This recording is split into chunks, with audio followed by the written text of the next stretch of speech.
Okay, but seriously, which one do you pick?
Hey everyone, I'm Jack Fossett, and welcome to this shootout between the Fender Blues Jr. and Fender Bassbreaker 15. Before we get started, be sure to follow me on Jack Fossett Official for some really good music. Make sure you support me on Patreon, I've heard it both ways. And also check me out on Spotify, Apple Music, and all the others. Now that we have that out of the way, let's talk Fender amplifiers. So, the Fender Blues Jr. obviously has been around for quite a long time. The Bassbreaker series is much newer. Both of them are mid-level tube amps that are more budget-friendly. The Fender Blues Jr., as part of the Blues series, including the Blues Deluxe and the Blues DeVille amps and things, is kind of going for the classic Fender tone and taking a classic approach at getting modern features into an old style Fender amp. And there have been many iterations of the Blues Jr., which we're going to talk about a little bit here today. Now, for all that they're finicky. I will say that you can get some great tones out of the Blues Jr., but for every great tone you can get out of it, you can get an equally garbage tone. You can get some terrible tones out of it, and I do understand the criticism. I think they're an endearing amp that if you take time to get to know them, you can get some really cool tones. They're real workhorses. They can be fun to use, but they're not perfect. They're flawed amplifiers. Despite that, they have survived the test of time. They've been around for quite a while, with the newest iteration actually being pretty good for what it is. The Bassbreaker, the idea of the Bassbreaker is to go for more of a classic British tone. And of course, the classic Marshall was designed after the Fender Bassman. And this is kind of going for some classic Marshall tones. Not really getting into high gain territory, but certainly getting into more drive and more of a British voice than your typical Fender amp. Now, this is also from a whole series of amplifiers, and the Bassbreaker 15 combo here, which is what I have, is one of the more popular ones, and certainly kind of in the same realm as the Blues Jr. is when it comes to price, when it comes to functionality, and when it comes to the people who are looking at buying it. Which is why I thought I would do this video. Which one do you pick if you're in the market for one of these amplifiers? So please, for the love of all that is good in this world, don't say apples and oranges. Don't do it. Now, being a newer amplifier, the Bassbreaker has more modern functionality. It has an effects loop. It has an XLR out, including a speaker simulation, so you can do some direct-in recording. It also has a mute, which mutes the power amp. When you turn on the mute, the light flickers, which I find both very functional and wildly irritating at the same time. It just is what it is. One thing that a lot of people have talked about regarding the Bassbreaker. The Bassbreaker has 3 different voicings for its gain called a structure switch. It has low, medium, and high. The Blues Jr. has a fat switch. Your fat switch is foot switchable. Fat switch is foot switchable. I always like saying that. Anyway. With the Bassbreaker, you've got these 3 different modes. However, they are not foot switchable, and the way that the amp is set up, I don't know that you'd even really want it to be. It really is set it and run it, getting one tone out of it. The reason that I say that is because while each mode can get some good tones, they don't dial in well together, right? So if you are on the low gain structure mode, when you switch it up to the mid-gain structure mode, it's going to be a drastically different tone. Then when you switch it up to the high gain, it's even more drastically different.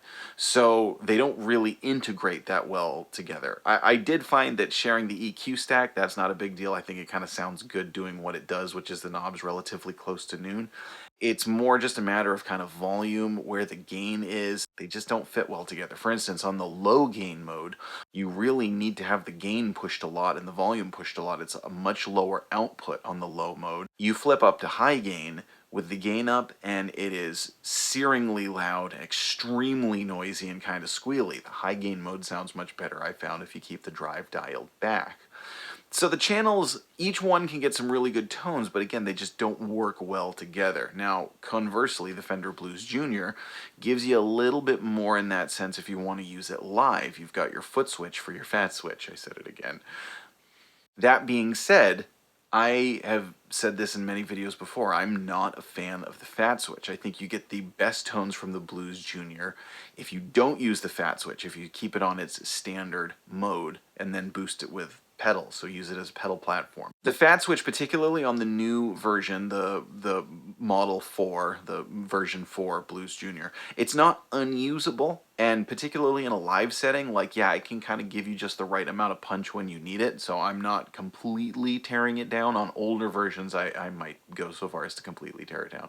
But on the new version, it is somewhat usable, so I will say that, which does give that an edge to the Blues Jr. when it comes to functionality. Of course, then if you're using it as a pedal platform, having the effects loop on the Bassbreaker, that certainly adds to that. Now, a lot of people have complained about the reliability and the quality of the Bassbreaker. Now, this is something that I want to mention. I do want to mention that I haven't necessarily had a ton of problems with mine, other than the noise. It does get noisy in certain settings. And I'm not usually one who will relay sort of, when people say, just like, well, be careful of this amp, because if you, use this amp, then space aliens will abduct you. Okay.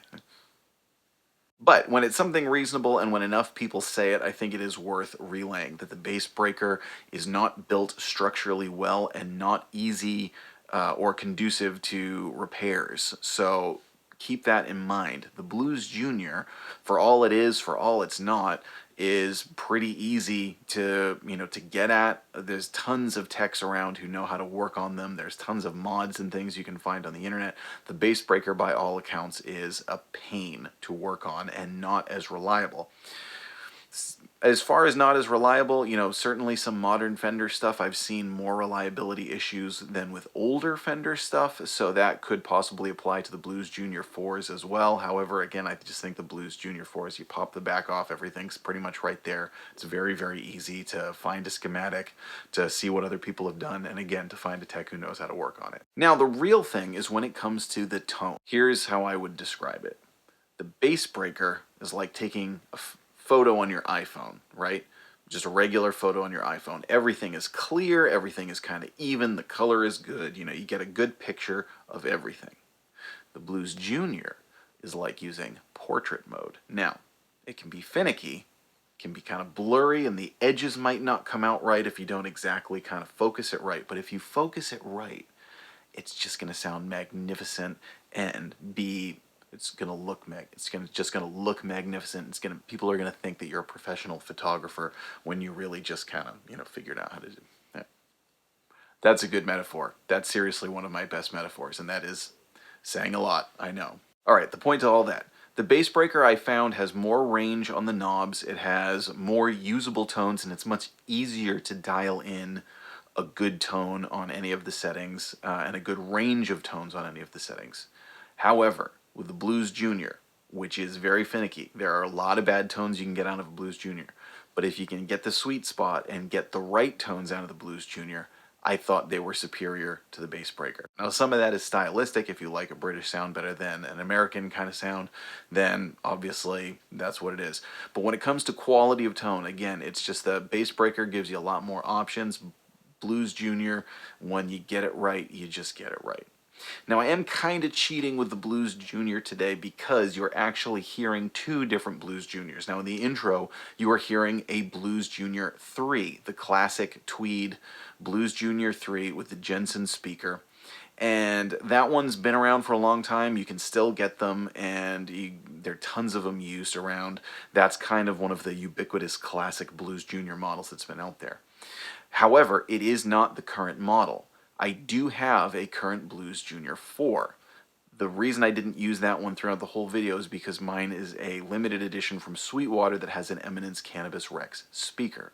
So, I am going to use that one now for the back-to-back comparison, so you can hear the new model Blues Jr against the current Bassbreaker at 15, which has a Celestion V-type speaker. So what you're about to hear is a back-to-back comparison on a number of different settings. We're going to do clean with a Stratocaster, and for that I'm going to turn up the reverb because there are significant differences in the reverb, whereas the Blues Jr has a real spring tank and the Bassbreaker has digital hall reverb.